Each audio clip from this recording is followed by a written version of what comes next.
Hello aspirants. Date है आज 18 जून 2025 और आज द हिंदू के दो इंपॉर्टेंट एडिटोरियल आर्टिकल्स हमको डिस्कस करना है। The first article relates to nuclear power. ये आर्टिकल लिखा है प्रियांजलि मलिक जी ने, जिसमें ये डिस्कस करना चाहती हैं कि कैसे across the world nuclear weapons को लेके वर्ल्ड वॉर टू के बाद से कंट्रीज का एटीट्यूड टाइम टाइम पे चेंज हुआ है।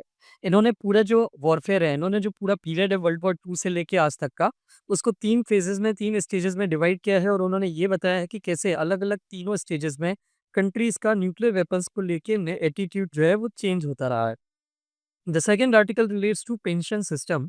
ये आर्टिकल जिन ऑथर्स ने 2 ऑथर्स ने लिखा है, नेहा लोधा और वल्लरी द्रोणम राजू ने। इस आर्टिकल में ये ऑथर्स ये डिस्कस करना चाहते हैं कि कैसे इंडिया का जो पेंशन सिस्टम है ये काफ़ी वीक है अभी करेंटली, और ये एडिक्वेट अमाउंट में एडिक्वेट लोगों को कवरेज नहीं देता, और उससे डील करने के लिए गवर्नमेंट को कुछ एक एडिक्वेट स्टेप्स लेना चाहिए। ये दोनों ही आर्टिकल हम डिटेल में डिस्कस करेंगे, और ये स्टार्ट करते हैं हम पहले आर्टिकल से, that is the third nuclear age. यहाँ पे प्रियांजलि मलिक जी जो है ये अभी करेंटली कह रही हैं इस एडिटोरियल के इंट्रोडक्शन पार्ट में, शी सेज कि अभी जो वर्ल्ड है वो न्यूक्लियर एज, वो एक थर्ड न्यूक्लियर एज में एंटर कर चुका है। इनके हिसाब से पूरा वर्ल्ड जो है 1945 से, जब से न्यूक्लियर वेपन बनना स्टार्ट हुए हैं, डेवलप होना शुरू हुए हैं, और कंट्रीज ने न्यूक्लियर वेपन्स की रेस जो एक स्टार्ट करी थी, वो पूरी रेस जो है ये अभी थर्ड स्टेज में एंटर कर चुकी है। ये थर्ड स्टेज या थर्ड एज जो है, न्यूक्लियर एज जो है, ये न्यूक्लियर एज पूरी की पूरी वर्ल्ड की, ये 1945 से अभी तक के पीरियड में जितनी भी जैसी भी चली है, उसको उन्होंने 3 फेज़ में डिवाइड किया है। जिसमें पहली एज वो वाली एज थी जो कोल्ड वॉर वाली स्टेज थी, जब यूएस और यूएसएसआर के बीच में एक न्यूक्लियर वेपन्स को लेके बड़ा ही रेस या कॉन्फ्लिक्ट चल रहा था। सिर्फ़ ये 2 कंट्रीज़ थी जो आपस में एक-दूसरे से कम्पीट कर रही थी न्यूक्लियर वेपन्स के डेवलपमेंट के लिए। जो दूसरी न्यूक्लियर एज थी, वो उस न्यूक्लियर एज में, सेकंड न्यूक्लियर एज में, न्यूक्लियर वेपन्स जो हैं, ये थोड़ा-सा बैकग्राउंड में दबा दिए गए थे, और उस टाइम पे ये फिगर आउट करना शुरू कर दिया गया था कि न्यूक्लियर डिसआर्मामेंट कैसे अचीव किया जा सकता है। और तीसरी एज जो अभी करंटली चल रही है, उसमें ये वो एज है जिसमें न्यूक्लियर वेपन्स वापस फ़ोरफ्रंट पे आ गए हैं। कंट्रीज़ वापस न्यूक्लियर वेपन्स डेवलप करने के लिए और ज़्यादा अट्रैक्ट होने लगी हैं, और ये वापस उन चीज़ों को डिस्कस करने लगी हैं कि न्यूक्लियर वेपन्स ज़्यादा से ज़्यादा हम कैसे यूज़ कर सकते हैं। तो अब ये जो तीसरी एज है, ये प्रियांजलि जी का कहना है, ये ऑथर का कहना है कि ये जो तीसरी एज है, ये तीसरी एज अब इन वर्ल्ड को, पूरे वर्ल्ड को न्यूक्लियर इनसिक्योरिटी के स्टेज में ले जा रहा है। और इसी चीज़ को उन्होंने यहाँ पे डिटेल में डिस्कस करना स्टार्ट किया है। जैसे उन्होंने पहली न्यूक्लियर एज, उन्होंने एक-एक हेडिंग के अंदर में सारी तीनों न्यूक्लियर एज को जो है डिटेल में डिस्कस किया है, जिसको हम यहाँ पे डिस्कस करेंगे। जैसे इनका कहना है पहली न्यूक्लियर एज जो थी अराउंड अराउंड 1945 से लेके 1992 तक थी। जब तक यूएस और रशिया के बीच में या यूएसएसआर के बीच में एक कोल्ड वॉर चला था। तो जब इन दोनों कंट्रीज़ के बीच में एक कोल्ड वॉर चल रहा था और सुपर पावर की एक राइवलरी चल रही थी। कोल्ड वॉर का मतलब होता है दोनों कंट्रीज़ डायरेक्टली फाइट नहीं कर रही थी, लेकिन दोनों कंट्रीज़ के बीच में एक टेंशन बना हुआ था। दोनों कंट्रीज़ के बीच में कभी भी हमेशा एक ऐसा एक स्टेज या पॉइंट बना रहता था कि दोनों कंट्रीज़ कभी भी एक-दूसरे के ऊपर वॉर छेड़ सकती हैं या अटैक कर सकती हैं। तो उस टाइम पे एक सुपर पावर राइवलरी जो चल रही थी फर्स्ट न्यूक्लियर एज में, इस पीरियड में, इसमें दोनों कंट्रीज आपस में न्यूक्लियर वेपन्स के लिए compete कर रही थी और ज़्यादा से ज़्यादा स्टॉकपाइल करने की कोशिश कर रही थी। जैसे 1967 का पीरियड था जब एक नॉन प्रोलिफरेशन ट्रीटी साइन हुई थी। इस ट्रीटी का मेन एम ये था कि वर्ल्ड वाइड जितनी भी कंट्रीज हैं जिनके पास न्यूक्लियर वेपन्स हैं, उनको न्यूक्लियर वेपन्स, उनके सारी कंट्रीज को अपने न्यूक्लियर वेपन्स को डिसआर्म करना चाहिए और अपने न्यूक्लियर वेपन्स को खत्म कर देना चाहिए। ये एनपीटी का, नॉन प्रोलिफरेशन ट्रीटी का मेन मोटो ये था कि सारी कंट्रीज ये कमिट करती हैं या प्रॉमिस करती हैं कि वो अपने जो न्यूक्लियर वेपन्स का आर्सेनल बढ़ाती जा रही हैं, उसको बढ़ाने का काम रोकने पे काम करेंगी, वो उसको कम करना शुरू करेंगी। ये उन सारी कंट्रीज ने यहाँ पे कसम खाई थी, और अपने स्टॉकपाइल्स को कम करने के लिए उन्होंने टारगेट करना शुरू करा था। जैसे नॉन प्रोलिफरेशन ट्रीटी जब साइन हुई थी, वो जो डिकेड था, उस डिकेड तक न्यूक्लियर प्रोलिफरेशन या न्यूक्लियर वेपन्स का इंक्रीज इतना ज़्यादा हो चुका था कि एक पॉइंट आ गया था कि यूएसएसआर और यूएस के पास 70,000 से ज़्यादा न्यूक्लियर वेपन्स या न्यूक्लियर वॉरहेड्स जो है कलेक्ट हो चुके थे या डेवलप हो चुके थे। तो फिर यूएसएसआर और यूएस ने एनपीटी को ध्यान में रखते हुए आपस में नेगोशिएशन स्टार्ट करना शुरू करे थे, और अपने न्यूक्लियर वेपन्स का स्टॉकपाइल जो है उसको कम करना शुरू करा था। जैसे दोनों कंट्रीज के बीच में जो लास्ट ट्रीटी हुई थी, that was new start treaty, जिसके अंदर में दोनों कंट्रीज ने ये कमिट किया था कि हम अपने जो डिप्लॉयड वॉरहेड हैं, डिप्लॉयड वॉरहेड मतलब जो attack ready weapons, nuclear weapons जो अटैक रेडी इंस्टॉल किए हुए हैं, दोनों कंट्रीज उसको 1550 के नंबर पे जो है रेस्ट्रिक्ट करेंगी। इससे ज़्यादा न्यूक्लियर वॉरहेड कोई भी डिप्लॉय नहीं करेगा दोनों कंट्रीज में से एक दूसरे के अगेंस्ट के लिए। तो ये जो ट्रीटी है, ये फ़रवरी 2026 में जो एक्सपायर हो रही है और इस ट्रीटी के एक्सपायर होने के बाद कोई नई ट्रीटी जो कंटिन्यू होगी या इसको रिप्लेस करेगी, उसके लिए कोई भी नेगोशिएशन नहीं चल रहा है। मतलब वन्स दिस ट्रीटी एक्सपायर, दोनों कंट्रीज़ जो हैं एक-दूसरे के अगेंस्ट में 1550 से ज़्यादा न्यूक्लियर वेपन्स डिप्लॉय कर सकती हैं, कभी भी अटैक रेडी होने के लिए या रहने के लिए। So this was the first nuclear age जिसमें जो है न्यूक्लियर वेपन्स की रेस चल रही थी और फिर न्यूक्लियर वेपन्स की रेस चलते-चलते एंड पीरियड में इसका जो पीरियड एंड हो रहा था 1992 में, उस पीरियड तक आते-आते जो 2 मेजर न्यूक्लियर वेपन्स कंट्री थी यूएस और यूएसएसआर, उन दोनों कंट्रीज़ ने ये कमिट कर दिया कि हम एक-दूसरे के अगेंस्ट में न्यूक्लियर वेपन्स का जो है अटैक या इंस्टॉलमेंट जो है वो कम करेंगे, इंस्टॉलेशन जो है वो कम करेंगे और कोऑपरेट करने की कोशिश करेंगे कि न्यूक्लियर वेपन्स को over the period of time कम करें। यहाँ से 1992 से second nuclear age around around start हुई थी। ये सेकंड न्यूक्लियर एज का मतलब ये नहीं था कि न्यूक्लियर वेपन्स खत्म हो जाएँगे। कायदे से आपको ये लगेगा कि फर्स्ट न्यूक्लियर एज एंडिंग पे जाते-जाते अच्छी डायरेक्शन में, पॉजिटिव डायरेक्शन में नेगोशिएशन जा रहे थे। तो सेकंड स्टेज में न्यूक्लियर वेपन्स खत्म हो जाने चाहिए थे, लेकिन यहाँ पे हुआ उल्टा। जैसे सेकंड एज में उन्होंने न्यूक्लियर वेपन्स का डिप्लॉयमेंट तो कम कर दिया, लेकिन अपने न्यूक्लियर वेपन्स के जो आर्सेनल है, उनको मॉडर्नाइज़ करना शुरू कर दिया। द डिलीवरी व्हीकल्स जो मिसाइल्स होती हैं, जो रॉकेट्स होते हैं, जो एयरक्राफ्ट्स होते हैं, जो न्यूक्लियर वेपन्स को एक जगह से दूसरी जगह अटैक करने में, कैरी करने में हेल्प करते हैं, उनको मॉडर्नाइज़ करना, उनकी स्पीड बढ़ाना, उनकी टेक्नोलॉजी इम्प्रूव करना, उनका डिस्टेंस ऑफ अटैक बढ़ाना, रशिया और यूएस जो हैं, इन चीज़ों पे काम करने लगे। इनफैक्ट अमेरिका ने अपने 30 ईयर का 1.5 टू 2 ट्रिलियन डॉलर का अपडेट प्रोग्राम स्टार्ट किया था, प्रेसिडेंट बराक ओबामा के अंदर। मतलब प्रेसिडेंट बराक ओबामा को नोबेल पीस प्राइज़ मिला, ये इस बात के लिए कि वो एफर्ट डाल रहे थे इस चीज़ के लिए कि वर्ल्ड जो है न्यूक्लियर वेपन्स से फ्री हो जाए। लेकिन उनको नोबेल पीस प्राइज़ मिला और उसके तुरंत बाद, उसके कुछ टाइम बाद ही अपनी प्रेसिडेंटशिप में उन्होंने एक 1.5 टू 2 ट्रिलियन डॉलर का अपग्रेड प्रोजेक्ट स्टार्ट किया जिसमें 30 इयर्स के अंदर वो अपने पूरे-पूरे जो डिफेंस आर्सेनल है, डिफेंस वेपन सिस्टम्स हैं, टेक्नोलॉजीज़ हैं, उनको मॉडर्नाइज़ करेंगे ताकि न्यूक्लियर वेपन्स अगर कम भी हों, तो भी सही तरीके से अटैक कैरी कर सकें उन उन टेक्नोलॉजीज़ के थ्रू। इस पीरियड में एक चीज़ और शुरू हुई थी that was emergence of China. China जिसके पास 600 वॉरहेड्स थे, इस पीरियड में अपने आर्सेनल को, न्यूक्लियर आर्सेनल को और तेज़ी से ग्रो करने लगा और इनके भी न्यूक्लियर मॉडर्नाइज़ेशन प्रोग्राम जो है ये स्टार्ट हो गए। तो सेकंड न्यूक्लियर एज जो थी वो कहने के लिए इस पॉइंट पे स्टार्ट हुई थी कि हम वर्ल्ड को न्यूक्लियर वेपन्स से फ्री बनाएँगे। लेकिन उसमें एक नया वेरिएशन चालू हो गया न्यूक्लियर वेपन्स को के अटैक करने के लिए that was nuclear modernisation programme.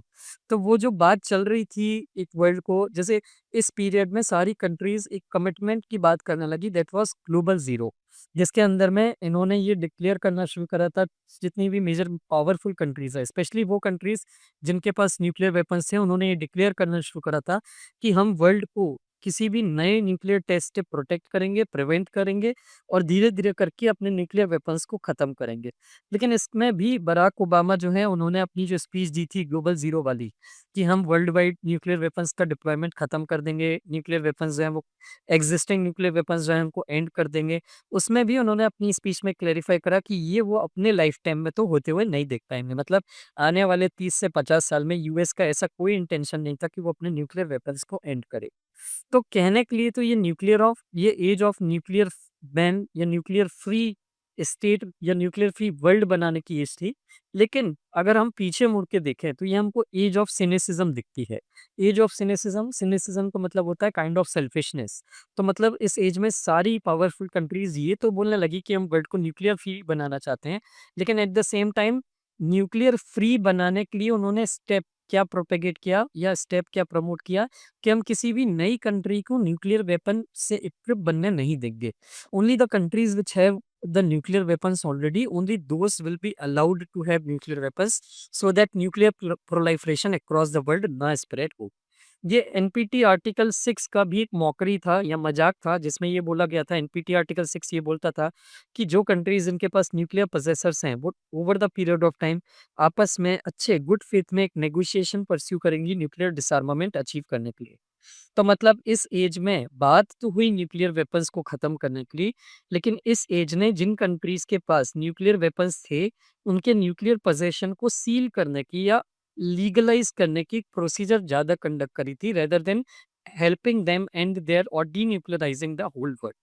तो this was the second stage. तो मतलब सेकंड स्टेज क्या बोल रही है कि सेकंड स्टेज में न्यूक्लियर वेपन्स का डिप्लॉयमेंट जरूर कम हो गया, लेकिन न्यूक्लियर वेपन्स का मॉडर्नाइजेशन स्टार्ट हो गया। और जिन कंट्रीज के पास, जिन सुपर पावर्स के पास न्यूक्लियर वेपन्स थे, उन्होंने अपने न्यूक्लियर वेपन्स रखने के क्लेम को या रखने के जो रीजन है उसको जस्टिफाई करना शुरू कर दिया, ताकि वो ये चीज नॉर्मलाइज या लीगलाइज कर पाए कि दुनिया में कुछ चुनिंदा कंट्रीज बस हैं जिनके पास न्यूक्लियर वेपन्स होने चाहिए। The third stage was the third nuclear stage जो है, ये थर्ड न्यूक्लियर एज जो है, ये करंटली अभी 3-4 साल इस पहले स्टार्ट हुई है, 3 to 4 years इस बैक। इस एज में क्या हो रहा है, इस एज में न्यूक्लियर वेपन्स को लेके एक नया इंटरेस्ट जाग रहा है। जैसे सेकेंड एज जो थी, सेकेंड एज में कंट्रीज जो थी आपस में एग्री कर रही थी, नेगोशिएट कर रही थी, या एटलीस्ट डिस्कस कर रही थी कि वर्ल्ड को न्यूक्लियर वेपन जोन फ्री कैसे बनाया जा सकता है। लेकिन इस एज में now countries are getting more and more interested to not just keep और increase their nuclear weapon, but also share the nuclear technologies with other countries. जैसे यहाँ पे चाइना जो है, ये अपने न्यूक्लियर बिल्डअप ज़्यादा से ज़्यादा जो nuclear missiles, nuclear weapons develop कर रहा है, उसको वो ये बोल के जस्टिफाई करता है कि मैं एक स्ट्रेटेजिक काउंटर बैलेंस की तरह डेवलपमेंट कर रहा हूँ, ताकि यूएस और यूएसएसआर अकेला वर्ल्ड का पूरा पावर कैप्चर ना कर लें। मेरा वेपन डेवलप करना ज़रूरी है। चाइना का ऐसा कहना है कि मेरा न्यूक्लियर वेपन डेवलप करना इसलिए ज़रूरी है ताकि मैं यूएस और यूएसएसआर के अगेंस्ट में काउंटर की तरह खड़ा हो पाऊँ और वर्ल्ड में पावर के मल्टीपल जोन्स बना पाऊँ, ताकि एक कंट्री सबके ऊपर अपने मन की चीज़ ना इम्प्लीमेंट कर पाए। सिमिलरली यूएस ने जो रिसेंटली ट्रम्प के अंदर में नेटो को ये बोला था कि आपको अपनी सिक्योरिटी की रिस्पॉन्सिबिलिटी खुद लेना चाहिए, हम आपकी सिक्योरिटी की रिस्पॉन्सिबिलिटी के हम आपकी सिक्योरिटी के लिए हर टाइम रिस्पॉन्सिबल नहीं रह सकते। तो इसने कुछ यूरोपियन कंट्रीज है, पर्टिकुलरली वो यूरोपियन कंट्रीज जिनके पास न्यूक्लियर वेपन है, उनको एक नया जो है मोटिवेशन दिया है कि वो अगेन अपने न्यूक्लियर वेपन्स के डेवलपमेंट या डिप्लॉयमेंट के लिए काम करें, ताकि उनकी यूएस के ऊपर डिपेंडेंस ना बनी रहे। जैसे ब्रिटेन जो है, आने वाले टाइम में एक 25 ईयर्स का उसने एक प्लान बनाया है, जिसके अंदर में वो एयरबोर्न या एयरक्राफ्ट से लॉन्च होने वाली न्यूक्लियर वेपन्स को जो है वो डेवलप कर रहा है। इसके लिए उसने अपना एक $15 बिलियन का अलग से बजट डेवलप किया है न्यूक्लियर वॉरहेड डेवलपमेंट के लिए, अपने 2025 स्ट्रेटेजिक डिफेंस रिव्यू में। सिमिलरली फ्रांस जो है वो अपने पुराने जो न्यूक्लियर बेसिस थे या एयर बेसिस थे, उनको रीओपन और मॉडर्नाइज कर रहा है, ताकि वो न्यूक्लियर वेपन्स को करने के लिए कैपेबल रह पाए। सिमिलरली न्यूक्लियर वेपन्स कंट्रीज के बाहर एक कंट्री दूसरी कंट्री को सेल करना भी शुरू कर रही है। जैसे व्लादिमीर पुतिन जो है रशिया के, उन्होंने कुछ टेक्टिकल न्यूक्लियर वेपन्स जो है ये अपने एक एलाई बेलारूस को जो है वो ट्रांसफर किए हैं। जैसे बेलारूस में न्यूक्लियर वेपन भी आ गए हैं, और across the world nuclear weapons जो हैं दूसरी कंट्रीज, जिन कंट्रीज के पास अभी तक नहीं तो उनके पास भी जा रहे हैं। तो जो पहला एज था कोल्ड वॉर का, उसमें तो रिस्क बस इतनी थी कि दो कंट्रीज आपस में लड़ाई करके एक दूसरे को अटैक करके किल कर सकते हैं। उस टाइम पे न्यूक्लियर वेपन्स इसलिए रखे जाते थे क्योंकि डिटेरेंस की जरूरत होती थी। डिटेरेंस का मतलब होता था कंट्रीज न्यूक्लियर पावर वेपन इसलिए डेवलप नहीं करती थी कि वो दूसरी कंट्रीज के ऊपर अटैक कर सके उससे, बट इसलिए करती थी कि दूसरी कंट्री उनके ऊपर अटैक ना करे। क्योंकि जब दूसरी कंट्री को पता होता है कि पहली कंट्री के पास कुछ न्यूक्लियर वेपन है, तो अगर वो उसके ऊपर अटैक करेगी तो काउंटर में वो पहली कंट्री उसके ऊपर न्यूक्लियर वेपन से अटैक कर सकती है, जिससे उसकी कंट्री में बहुत लार्ज स्केल डिस्ट्रक्शन होगा। तो न्यूक्लियर वेपन जो हैं एक दूसरे के ऊपर अटैक करने के लिए पहली एज में डेवलप नहीं किए जाते थे। They used to be develop in order to provide a guarantee कि पहली कंट्री दूसरी कंट्री के ऊपर इसी न्यूक्लियर वेपन का अटैक नहीं करेगी।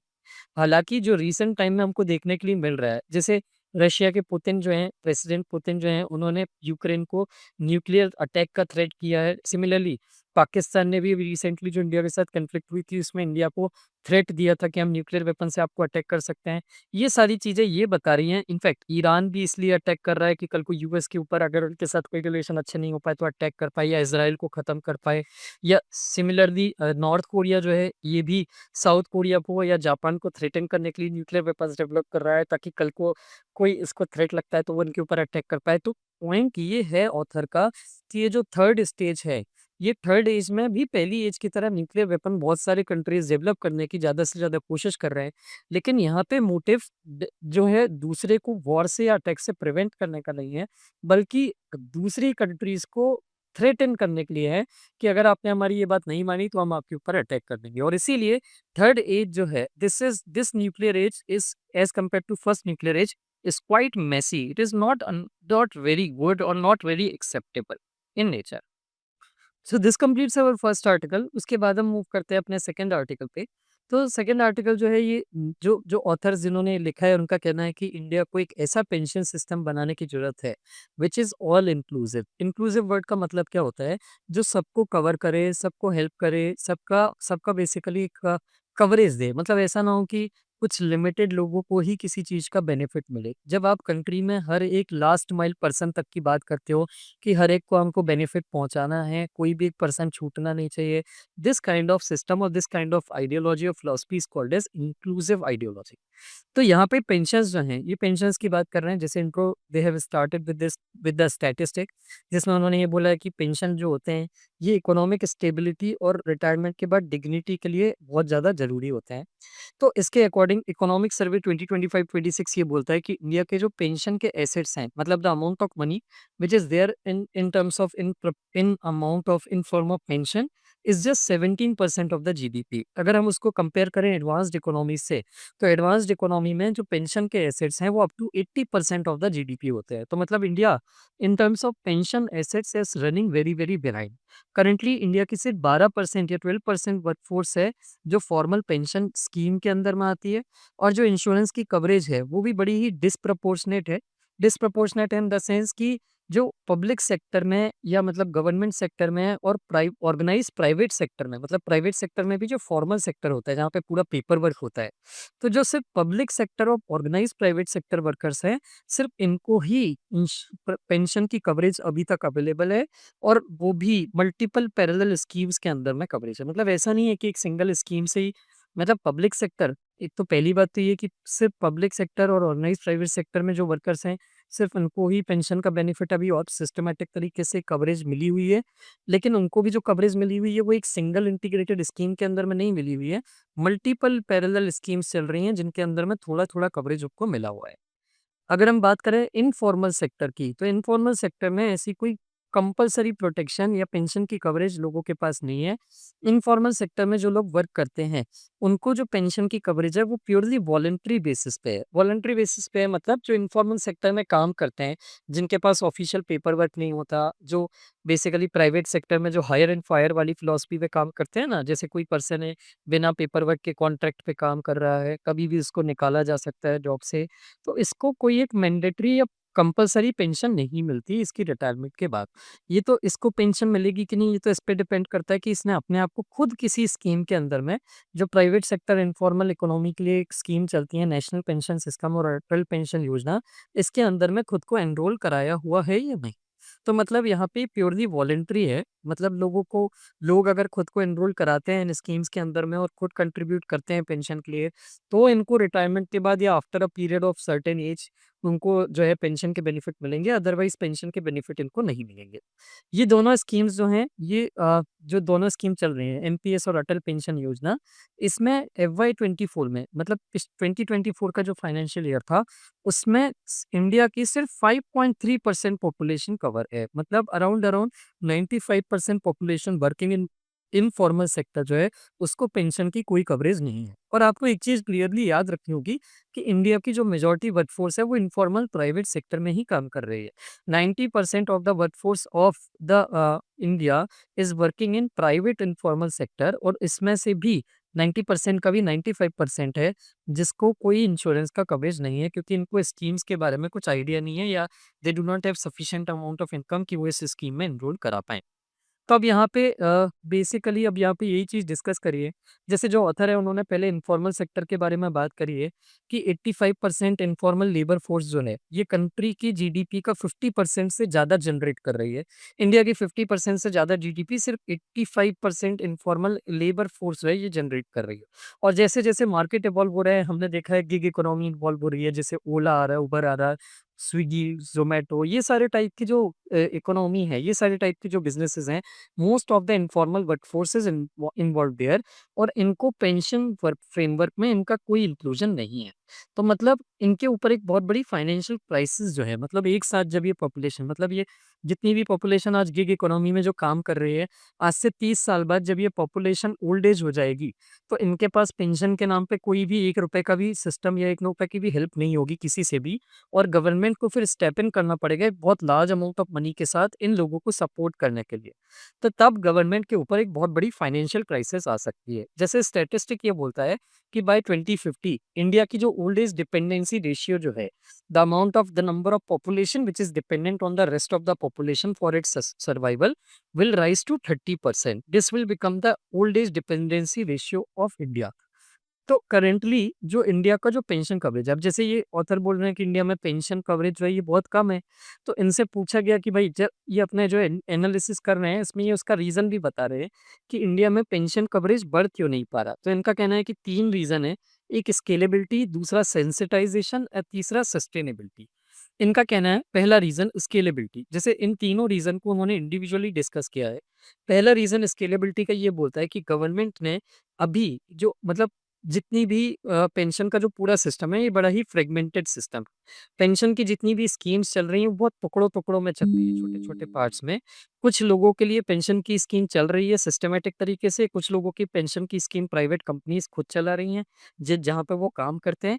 लेकिन ये सिर्फ़ एक छोटा-सा टुकड़ा है इन्फॉर्मल सेक्टर का। इनके अगर हम वर्कफ़ोर्स का अमाउंट देखते हैं या क्वांटिटी देखते हैं या नंबर देखते हैं तो ये टोटल इन्फॉर्मल पॉपुलेशन का बहुत छोटा-सा नंबर है।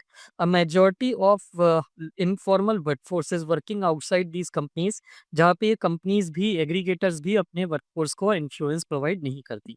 जबकि अगर हम बात करें मैच्योर इकोनॉमीज की, तो most of the mature economies जो है इनके एक बहुत प्रॉपरली स्ट्रक्चर्ड पेंशन इकोसिस्टम बना हुआ है, जहाँ पे कोई भी पर्सन किसी भी इनफॉर्मल प्राइवेट सेक्टर कंपनी में काम कर रहा हो, उसको अपने आप को पेंशन में एनरोल कराना बड़ा आसान होता है, और पेंशन अवेल कराना मतलब रिटायरमेंट के बाद पेंशन अचीव करना या लेना बहुत ही आसान होता है। जैसे जापान की एक mandatory flat rate contributory scheme चलती है अक्रॉस द कंट्री अपने सारे रेसिडेंट्स के लिए, जो 20 टू 59 ईयर्स के एज ग्रुप में है।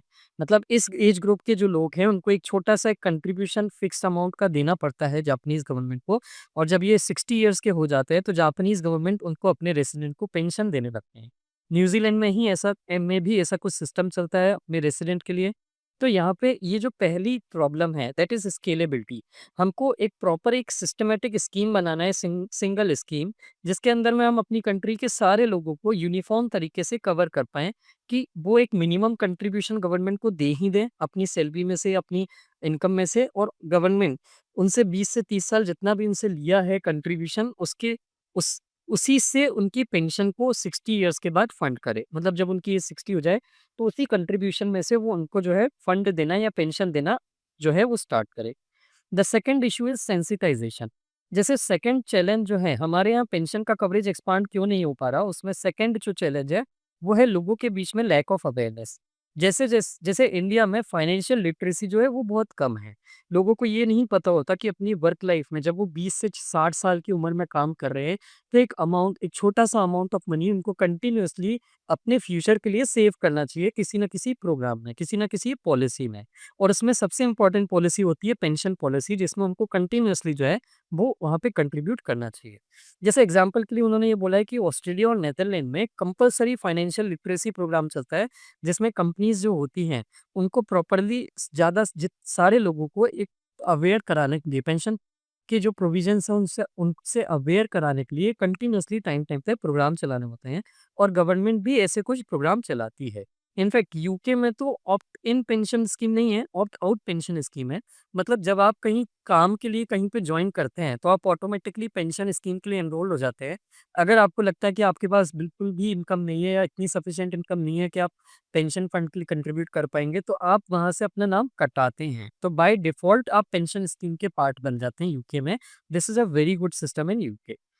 तीसरा सस्टेनेबिलिटी एंड लिक्विडिटी। जैसे सबसे बड़ा जो चैलेंज होता है गवर्नमेंट के लिए पेंशन के रिगार्ड में, that is maintaining it's sustainability. जैसे एक नंबर होता है, जैसे एक एक टर्म होता है, कंसेप्ट होता है पेंशन के टर्म में which is very important, that is adequacy ratio. Pension आपकी कितनी होना चाहिए? जब आप रिटायर होते हैं तो आपका पेंशन का अमाउंट इतना होना चाहिए कि उस टाइम पे जो महँगाई चल रही है और जो कॉस्ट ऑफ लिविंग है, वो पेंशन का नंबर उसको कवर करने में यूज़फुल होना चाहिए। जैसे मान लीजिए अगर कॉस्ट ऑफ लिविंग आज की डेट में एक इंसान की 10,000 है और उस पर्सन को पेंशन मिल रही है 5,000, तो उस केस में यहाँ पे ये पेंशन सस्टेनेबल नहीं है। This pension is not going to help you survive the rest of your life. मतलब जब आप वर्क करने के लिए ज़्यादा कैपेबल नहीं होते, तो उस केस में आपकी पेंशन का अमाउंट बहुत ही इनसफिशिएंट हो जाता है। जैसे एक रिपोर्ट है ग्लोबल पेंशन इंडेक्स 2024, ये इंडेक्स ये बोलता है कि इंडिया की जो एडिक्वेसी रेशियो है वो बहुत कम है as compare to developed country, this is just 44%। मतलब आज की डेट में कोई इंसान जितना कंट्रीब्यूट कर रहा है या जितनी पेंशन उसको मिलनी चाहिए रिटायरमेंट पे, उसका 50% से भी कम पेंशन उस इंसान को मिलता है अपने सर्वाइवल के लिए। तो यहाँ पे इनका ये कहना है कि जो ऑथर है उनका कहना है, आप एडिक्वेसी रेशियो को कैसे इम्प्रूव कर सकते हो, उसके लिए उनका कहना है कि आपको एक प्राइवेट पेंशन फंड्स को जो है मार्केट में और ज़्यादा प्रमोट करना पड़ेगा। रीज़न भी क्योंकि गवर्नमेंट की इतनी कैपेबिलिटी नहीं होती कि पॉइंट के बियॉन्ड वो पेंशन जो है ज़्यादा अमाउंट की दे पाए, क्योंकि अगर वो ज़्यादा अमाउंट ऑफ पेंशन देंगे तो उससे गवर्नमेंट का डेब्ट भी बढ़ेगा और गवर्नमेंट को फाइनेंशियल फिस्कल डेफिसिट के कारण बहुत ज़्यादा लॉसेस उठाने पड़ेंगे। तो इस केस में उनका कहना है कि गवर्नमेंट के साथ-साथ अगर प्राइवेट पेंशन फंड या प्राइवेट पेंशन स्कीम्स को भी आप प्रमोट करते हो, तो इससे लोगों को ज़्यादा से ज़्यादा मतलब जो है पेंशन रिसीव करने में आफ्टर रिटायरमेंट हेल्प मिलेगी, ऐसा इनका कहना है। सो ये 3 जो रिकमेंडेशन है, ये 3 जो चैलेंजेज़ हैं, ये ऑथर ने क्लियरली बताए हैं यहाँ पे। ये तीनों चैलेंजेज़ में फिर से मैं बता रहा हूँ, ये तीनों चैलेंजेज़ में उन्होंने क्या-क्या बोला है कि सबसे पहले स्केलेबिलिटी, हमको number of people who are enrolled in pension scheme ये बढ़ाना है। दूसरा, हमको स्केलेबिलिटी के बाद यहाँ पे पेंशन स्कीम जो है, उसकी अवेयरनेस बढ़ाना है या सेंसिटाइज़ेशन बढ़ाना है। और तीसरा जो प्रमोशन है, तीसरी जो इम्पोर्टेंस है, वो है सस्टेनेबिलिटी। पेंशन स्कीम्स जितनी भी होनी वो चलती हैं, वो ज़्यादा से ज़्यादा सस्टेनेबल होना चाहिए। They should be able to cover the cost of the living of people after retirement. तो ये 3 चीज़ों को ध्यान में रखना है और इसके लिए सॉल्यूशन क्या प्रपोज़ करते हैं? जैसे इनका कहना है कि ये तीनों चीज़ें गवर्नमेंट कैसे इंडिया कैसे अचीव कर सकता है? तो उनका कहना है कि यहाँ पे इंडिया को 3 टियर सिस्टम बनाना चाहिए। 3 टियर सिस्टम में क्या बनाना चाहिए? जो फर्स्ट टियर है, फर्स्ट टियर में मतलब एक लेवल होना चाहिए जिसमें गवर्नमेंट एक लेवल तक की पेंशन अपने सारे सिटीज़न्स या रेसिडेंट्स को इंश्योर करे, मिले ही मिले। मतलब irrespective of the person employment status कि वो फॉर्मल सेक्टर में एम्प्लॉयड है या इनफॉर्मल सेक्टर में एम्प्लॉयड है, हर इंसान को एक फ्लैट रेट पेंशन मिलनी ही मिलनी चाहिए after retire. The second level of pension is related to occupational pension. मतलब कुछ लोगों के ऑक्यूपेशन जो होते हैं उनके बेसिस पे उनकी पेंशन जो होती है वो ज़्यादा या कम होना चाहिए। They should have a second level या they should have a scheme जिसमें वो अपने ऑक्यूपेशन के हिसाब से अपनी इनकम लेवल के हिसाब से कोई पर्टिकुलर स्कीम या प्लान के लिए वो ऑप्ट कर पाएँ over and above the flat rate contribution. एक मिनिमम कंट्रीब्यूशन के ऊपर भी अगर वो कुछ कंट्रीब्यूशन करके अपने पेंशन की जो प्रोग्राम है या पेंशन का अमाउंट है वो इंक्रीज कराना चाहते हैं, so they should have the option for that. And the third tier या third level relates to voluntary pension पर सेविंग्स। मतलब इसके अंदर में वो ये बोल रहा है कि थर्ड लेवल प्राइवेट सेक्टर का होना चाहिए जहाँ पे प्राइवेट प्रोग्राम्स या प्राइवेट पेंशन प्लान्स जो है वो भी अवेल होना चाहिए ताकि लोग वॉलंटरी पेंशन सेविंग्स के लिए ऑप्ट कर पाएँ। वो एक ऐसे अकाउंट खुलवा पाएँ जिसमें वो फ्यूचर में अगर और एडिशनल पेंशन चाहते हैं in addition to the minimum level of pension which they will receive from the government और द प्राइवेट सेक्टर, तो वो इसके लिए कोई एक मार्केट लिंक या स्टॉक मार्केट इन लिंक्ड कोई अकाउंट है उसमें कुछ मनी जो है वो अलग से सेव कर पाए। इसके साथ साथ में आपको स्कूल और कॉलेज में टारगेटेड फाइनेंशियल लिटरेसी कैंपेन चलाना है ताकि बचपन से ही जो बच्चे हैं और जो यूथ है वो जो पेंशन है उसकी इम्पोर्टेंस को समझें और वर्कफोर्स ज्वाइन करते ही तुरंत सबसे पहले अपने पेंशन के प्रोविजन को या जो सिस्टम है उसको ज्वाइन करें। और लास्ट में गवर्नमेंट के लिए एडवाइस है कि वो बहुत ही प्रॉपर रेगुलेटरी फ्रेमवर्क बनाएं ताकि पेंशन की जितनी भी स्कीम्स हैं उसमें लोगों के लिए एनरोल करना और विथड्रॉ करना बड़ा इजी हो और किसी भी टाइप का फ्रॉड उसमें कंडक्ट ना हो। So I hope these two articles, editorial articles are clear to you related to The Hindu. अगर आपको ये वीडियो पसंद आया हो तो do share with your friends who are preparing for the exam. Other than that हमारा एक GS का मेंटरशिप प्रोग्राम चल रहा है जिसमें ये सारे फीचर मैं आपको अवेल कराता हूँ। पर्सनल मेंटरशिप मैं आपको 1 to 1 प्रोवाइड कराता हूँ और आपके पूरी सिस्टमैटिक तैयारी कराने की एक तरह से पूरी रिस्पॉन्सिबिलिटी मैं अपने सिर पे लेता हूँ। तो अगर आप इस जीएस मेंटरशिप प्रोग्राम के लिए एनरोल करना चाहते हैं, जिसमें आपका सिस्टमैटिक तरीके से पूरा सिलेबस कंप्लीट कराने के साथ-साथ आपको प्रीलिम्स और मेंस दोनों के लिए बहुत ही कॉन्फिडेंटली प्रिपेयर कर दूँ, तो आप मुझे कॉन्टैक्ट कर सकते हैं इस नंबर पे, दैट इज़ 8962291192। इस पे आप मुझे व्हाट्सएप मैसेज भी कर सकते हैं और कॉल भी कर सकते हैं। So, this is it. Thank you very much.